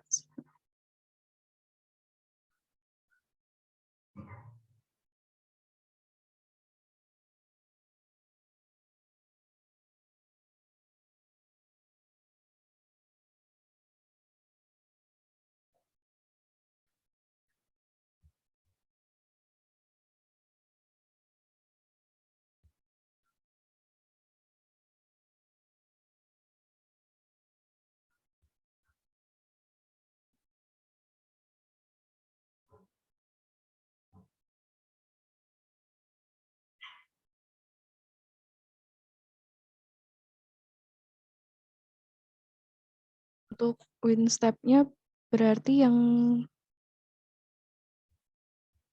kemarin dipakai untuk yang sudah menganalisis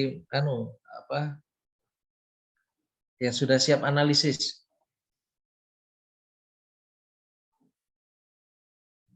Sebentar, Pak.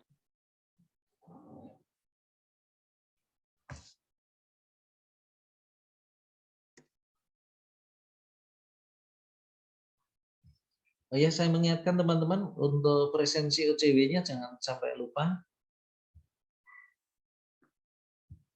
Ada yang belum mengisi presensi OCW?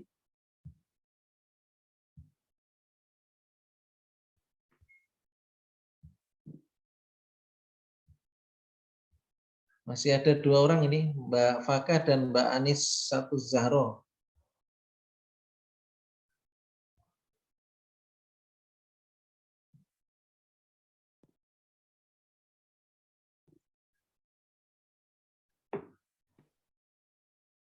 Ya, di output tabel, di grabs Mbak. Expected score ICC, ya.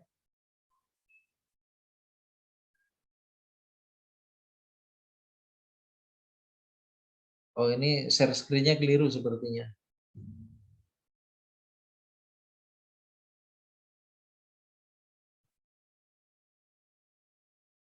Ya, Excel-nya enggak kelihatan, Mbak. Share screen-nya keliru.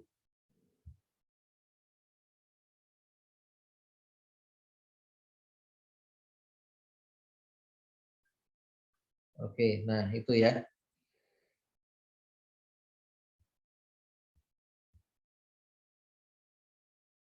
Jadi merah, yang garis merah itu adalah garis yang ideal. Jadi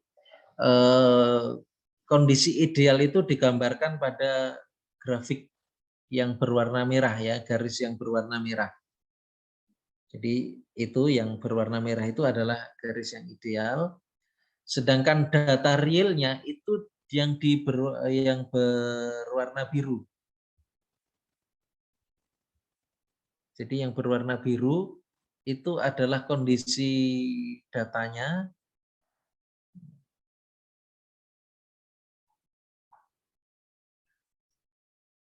Kemudian yang garis bawah itu adalah kondisi batas ruang kepercayaan outfit, batas ruang kepercayaan outfit. Gitu ya. Jadi kalau dilihat dari kondisi expected ICC-nya, gitu ya, expected ICC-nya, soal yang susah itu kurva nempel di sebelah kiri. Jadi kurvanya nempel di sebelah kiri itu termasuk soal yang susah gitu ya. Kita bisa lihat ini soal yang nomor berapa ini Mbak Rama ini yang diperlihatkan ini. Soal nomor 1, Pak. Ya, nomor 1 tadi kategorinya apa Mbak? Coba bisa dicek.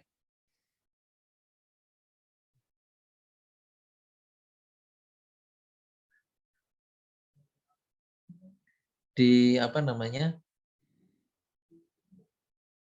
Nilai measure-nya.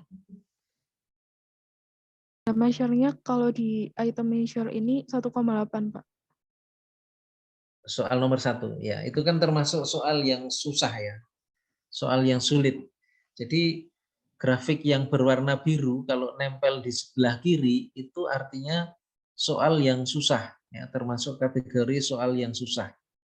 Ya, batas outfitnya itu ada di grafik yang berwarna hitam. Nah, kemudian kadang-kadang kita juga bisa menjumpai respon yang tidak sesuai dari peserta atau respon yang tidak tepat yang sering kita sebut sebagai misfit. Nah, misfit itu biasanya kalau datanya nempel di bagian bawah. Ya, nempel di bagian bawah itu misfit. Nah, kebetulan untuk soal yang nomor 1 ini kan susah tetapi tidak memperlihatkan adanya misfit ya. Oke. Kalau pengen melihat soal berikutnya itu kan klik di next curve. Yang berwarna hijau itu next curve. Nah, ini soal nomor 2. Nah, itu ada respon yang tidak sesuai, misfit, yang garis biru nempel di bawah itu adalah yang misfit. Nah, itu. Oke, dan seterusnya. Kira-kira cara membacanya begitu ya. Untuk garis yang berwarna merah itu yang idealnya, kemudian yang di atas itu adalah kurva ruang kepercayaan atau infitnya, kemudian yang di bawah itu adalah outfitnya, yang berwarna hitam di bawah.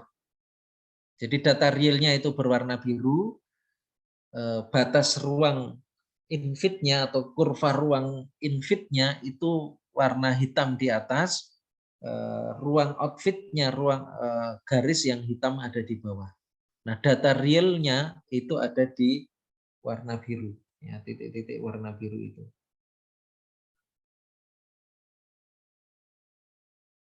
Oke, begitu cara membacanya. Terima kasih Mbak Rama.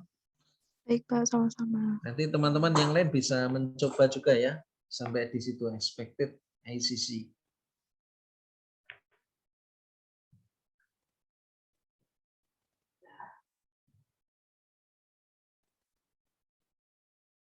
Ada tidak di antara teman-teman yang menjumpai nilai diff-nya rendah, probabilitas dari nilai diff-nya rendah?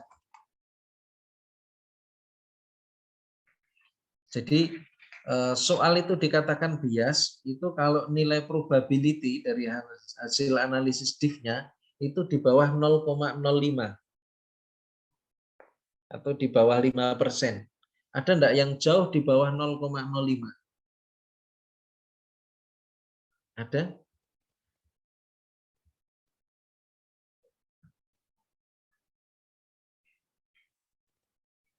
Teman-teman silahkan dibuka yang hasil analisis diff-nya, kemudian dilihat nilai probabilitasnya.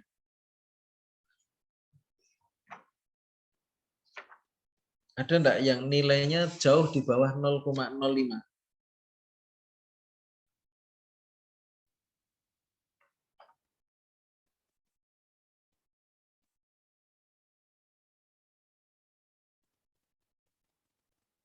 Mbak Betty ada hasil analisis diff-nya? Mbak Indra? Pak, coba saya share screen ya. Saya kurang yakin ini. Oke, Mbak Betty silahkan.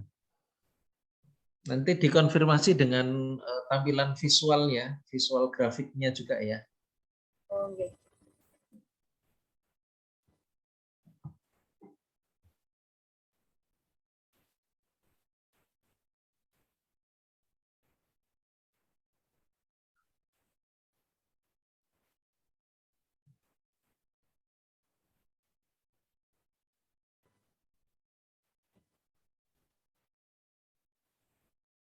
Apakah sudah terlihat?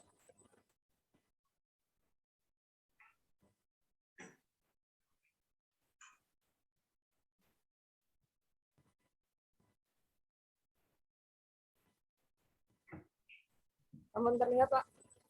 Ya.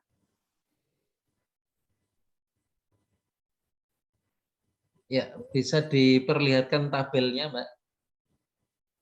Di situ ada enggak yang di bawah 0,05? Itu ya nomor 2 ya, soal nomor 2 ya. 0,0031 ya. Iya, Pak. Sama ada berapa lagi ini? Ini 0,009. Ini juga ada. Coba Excel-nya, Mbak, coba Excel-nya, Mbak. Probabilitas yang ada di Excel.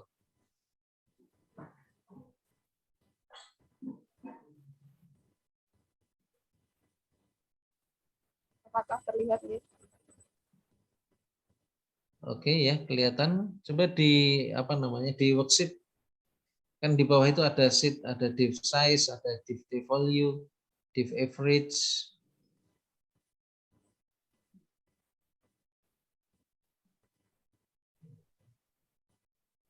Ya, itu di yang pagar-pagar itu dilebarkan supaya terlihat.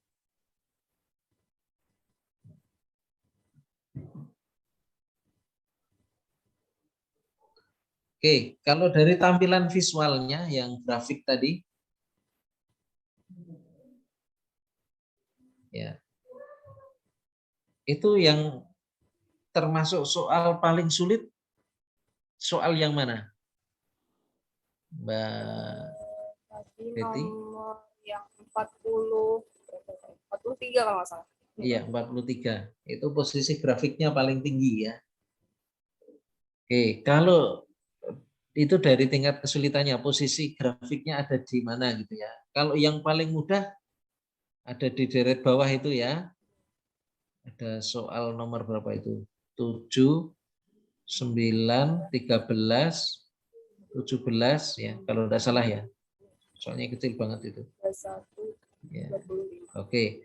Kalau yang coba ratanya dihapus saja, Mbak.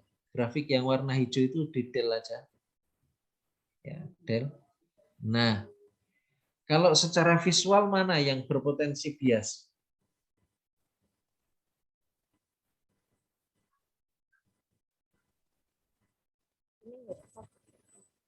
Nomor 11. Ya, nomor 11 ya. Coba silahkan dicek di div size-nya, Mbak.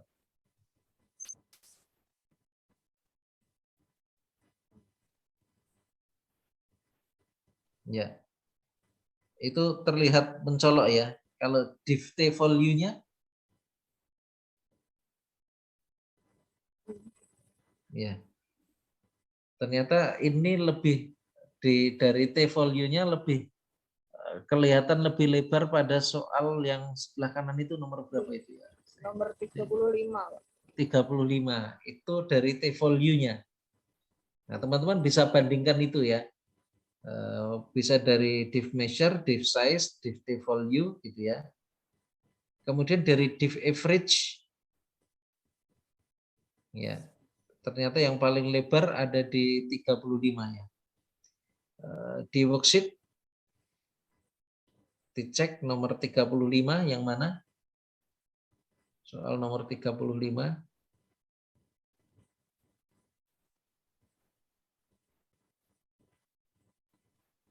Ya. Oke ya. Kemudian bandingkan dengan hasil output tabel dari WinStep-nya.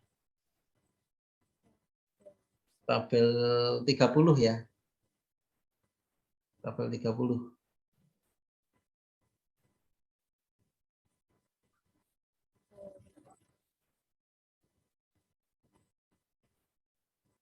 Benar tadi yang ya tinggal pilih yang tabel 30. Ya, kemudian tadi soal nomor berapa? 25.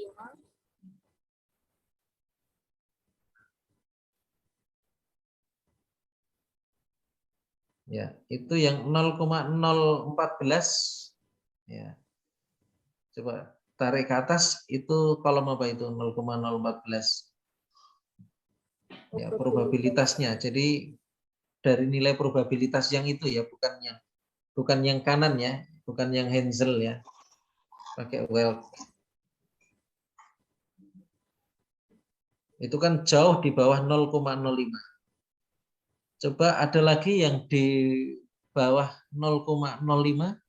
Ada lagi enggak? Dari probabilitas yang itu?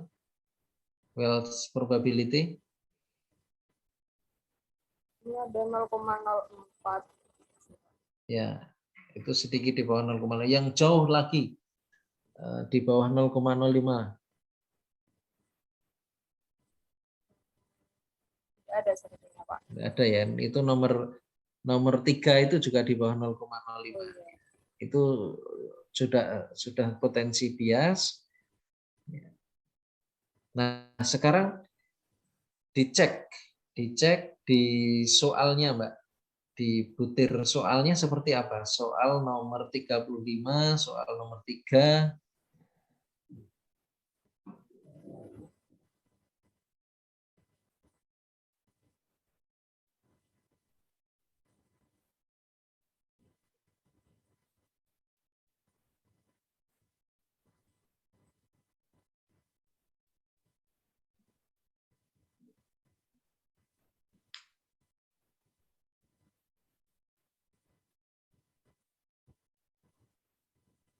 Yang nomor 3 dulu coba, yang nomor 3.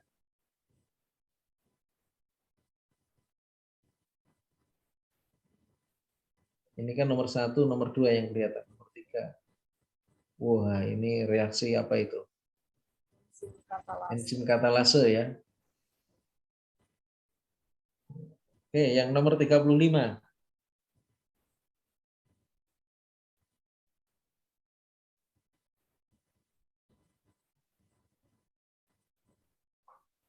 Nah, ini peta silsilah ya, pedigree.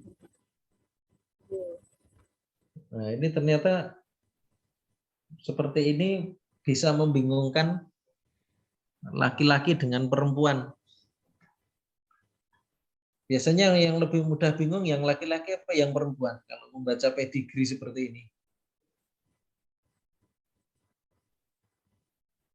Ini tadi yang paling berpotensi bias.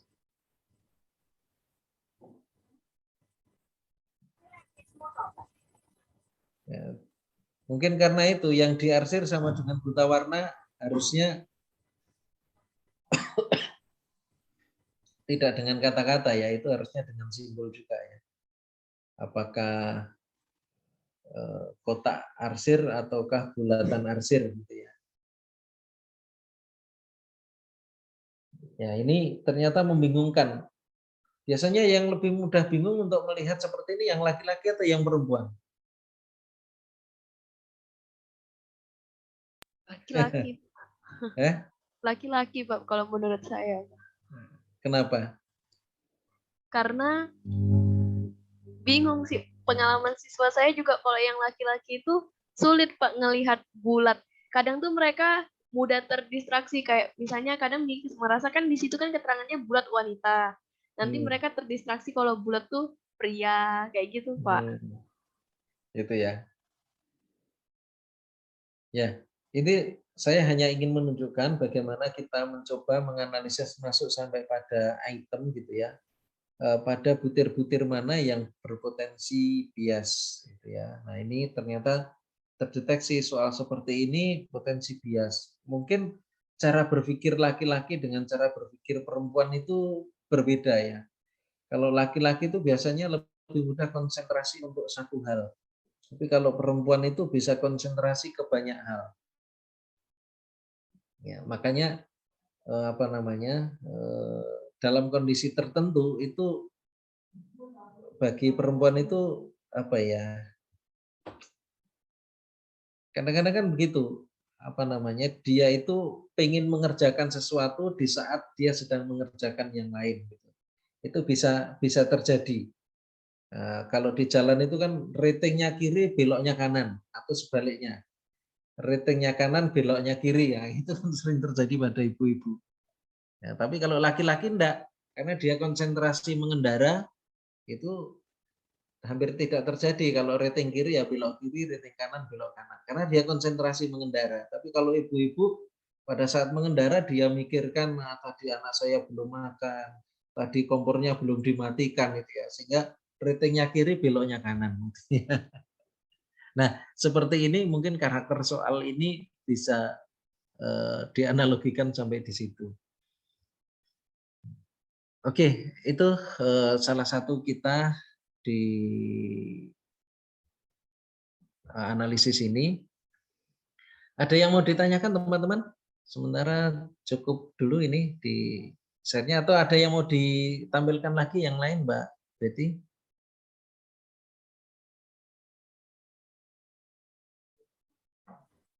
Sementara cukup dulu Pak.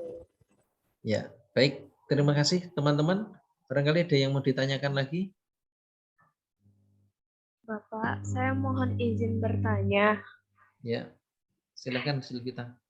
Nah, gini Pak, jadi kan untuk yang nilai reliabilitas saya, baik yang di CTT sama yang di IRT itu, nilai alpha converge-nya itu kan di bawah 0,7. Karena nilai yang saya dapatkan itu hanya 0,44. Berarti itu saya perlu edit datanya sampai dia reliable atau saya pakai apa adanya terlebih dahulu ya Pak? Kalau untuk keperluan laporan dalam konteks seperti ini, kamu tidak perlu revisi macam-macam. Tapi kalau nanti kamu mau penelitian, ini dilakukan tryout atau uji coba supaya mendapati instrumen yang bisa dipercaya gitu ya, instrumen yang andal ya harus dilakukan perbaikan. Tapi kalau konteks seperti ini tidak perlu, kan kita hanya melaporkan hasil analisis dari apa yang sudah terjadi, dari instrumen yang sudah pernah dipakai. Gitu. Baik Pak, terima kasih Pak. Oke. Ya, jadi saya kira itu ya teman-teman. Memang saya mencoba memfokuskan teman-teman pada sesi saya ini untuk melakukan analisis kajian terhadap instrumen sampai pada tingkat item. Ya, bahkan bukan hanya sampai tingkat item, kita juga bisa melakukan analisis sampai dengan tingkat person ya. Ini semua saya mohon teman-teman bisa menulis dalam bentuk artikel ilmiah gitu ya, tentu ditunjang dengan referensi yang relevan dan up to date gitu ya. Kalau mau nulis artikel ya setidaknya teman-teman bisa menggunakan referensi minimal 25 referensi, bisa dari buku maupun juga dari artikel-artikel yang sudah terpublish ya, relevan dan up to date gitu ya. Kemudian untuk keperluan konsultasi nanti bisa langsung kontak ke saya supaya nanti bisa dihasilkan artikel yang berkualitas. Itu kemudian pertemuan yang akan datang kalau tidak salah Bu Retno dulu ya. Bu Retno, kemudian setelah itu Bu Murni ya kalau tidak salah ya. Bu Suci, Pak. Oh, Bu Suci ya, mohon maaf Bu Suci.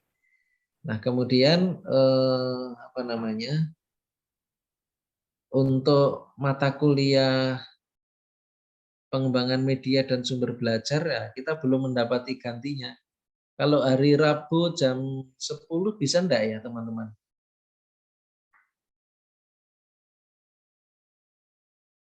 Untuk yang media dan sumber belajar, pengembangan media dan sumber belajar.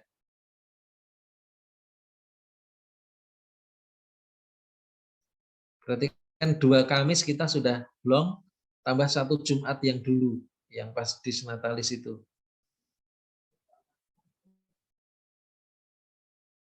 Rabu ada kuliah jam 10?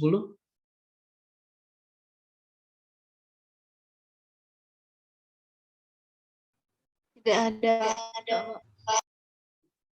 Bagaimana kalau besok kita kuliah yang pengembangan media jam 10?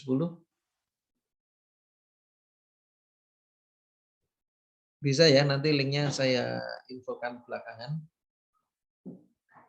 Oke, sementara itu kalau ada yang mau ditanyakan lagi silahkan, kalau tidak kita akhiri dulu.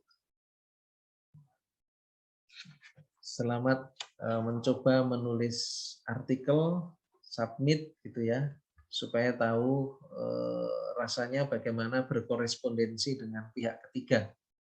Kenapa saya sebut pihak ketiga? Karena pengelola jurnal itu kan tidak dari kampus dan juga bukan kita sendiri. Nah, nanti teman-teman dalam menulis tesis, laporan penelitian dan juga publikasinya itu kan dilatih untuk berkorespondensi atau berhubungan dengan pihak ketiga yang seringkali itu menjadi penentu kita di dalam studi ya, pihak ketiga itu, terutama untuk S2 dan S3 karena kaitannya dengan publikasi. Lebih-lebih kalau S3. Kalau S3 kan sekarang hukumnya sudah wajib gitu. Baik, kalau tidak ada kita akhiri dulu. Jangan lupa di screenshot teman-teman. PJ-nya mohon di screenshot.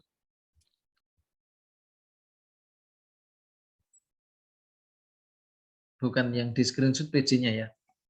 PJ-nya mohon men-screenshot. Namun, Pak. Ya. Oke, versi imersifnya ya sekalian ya.